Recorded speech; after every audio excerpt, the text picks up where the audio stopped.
And some people might say, well, truth kind of changes as time goes on. We learn new things that this is true. For example, we once said that the earth is flat. Now we say the earth is round. Well, my response would be, truth does not change. In fact, the earth was always round. Those who believed it was flat were in error, not the truth. So you can believe something to be true, and that could be mistaken. But truth itself was not mistaken. It was just your belief. And some people might say, Bob, you're actually very narrow-minded for believing that Christianity is true and the other religions out there is false.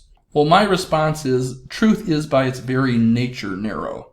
For example, if I say I am here, that means I'm not anywhere else. If I say that I'm in Downers Grove, Illinois right now, that means that I'm not in Minneapolis, Minnesota, I'm not in New York, New York, I'm not any other place. I'm very narrow about that. I only am in Downers Grove, Illinois. Another objection might be that there are some relative truths out there. And relative truth is something true only for some people or in some places at some times. Whereas absolute truth is something true for all people in all places and at all times. For example, you have this guy saying, I feel cold, and another person says, I feel hot. Well, both are actually true everywhere. So it is true everywhere that the guy on the left feels cold.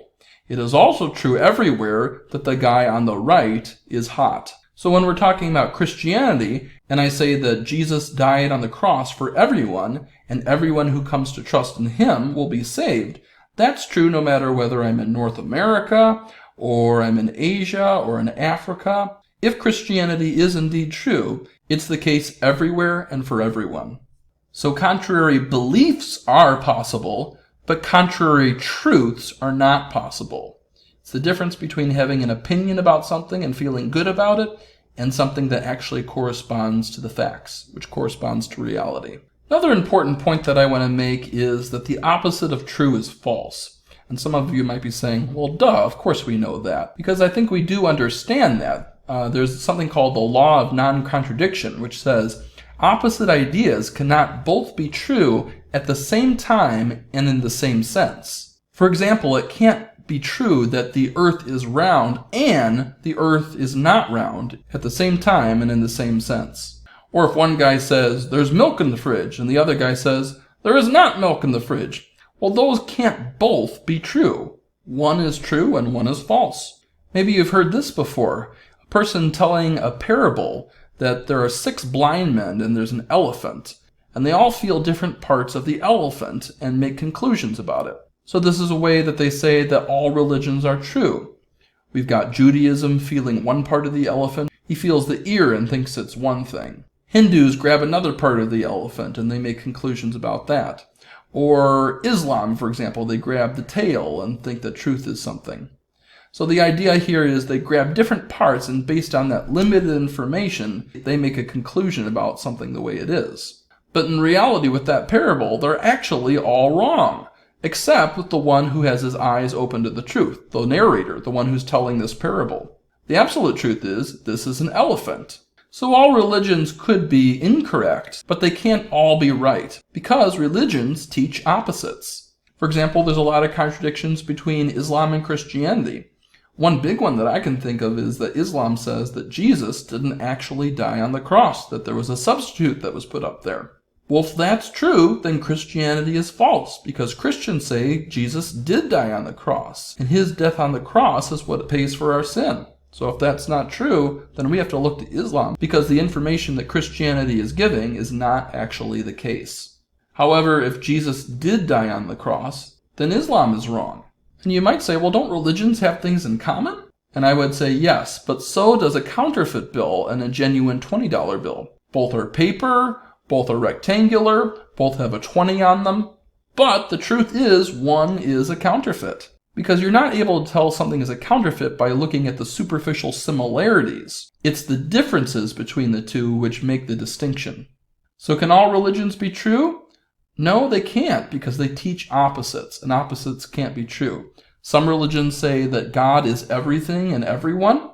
Other religions say no, God is distinct from his creation. And of course, atheists say that there's no God at all. All of those things can't be true in the same way, in the same sense. Can one religion be true? Well, yes, if we take off our blinders and see which religion corresponds to reality. So it's possible that there might be one religion that's true out there. At this point, we don't know which one that is. Now, do other religions have some truth? I would say yes, but since the opposite of true is false, if one religion is true, then all opposing beliefs in all other religions are false. So when you're looking at the core of a religion, if the core of it is true, then any other religion that doesn't have that core in there is false. That doesn't mean you're not open to truth. It just means that you're closed-minded to things that are not true, things that are false. One should be open-minded to the truth, which by its nature is narrow. So we should be as open as we can about what really corresponds to reality. One objection that some people have is that it's unjust to condemn unbelievers for what they don't know. How could they embrace Christianity if they don't know about it? Well, my response would be everyone knows the basic truth about God. And actually, if you read the first chapter of Romans, it talks about this, that intrinsically we know that there's a God out there. But what we do is we suppress that truth because we want to go our own way, or maybe we had a bad experience with religion, so we go some other way that makes us feel more comfortable and allows us to live the life that we want to live.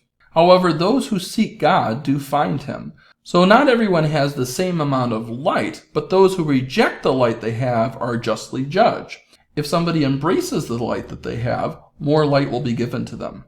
So if I'm honestly on a truth quest, and I'm seeking truth and I embrace the truth I have, I believe God will give you enough truth until you have enough truth to embrace that and be saved. So everyone has general revelation. People look up at the sky and say, oh, there's something out there other than myself. They realize that there's something beyond them and something greater than them.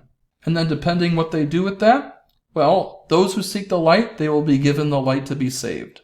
Many Muslims have even said that even if they didn't have a Bible or a missionary come to them, God used visions to reveal the truth to them because He saw that they were sincerely seeking the light.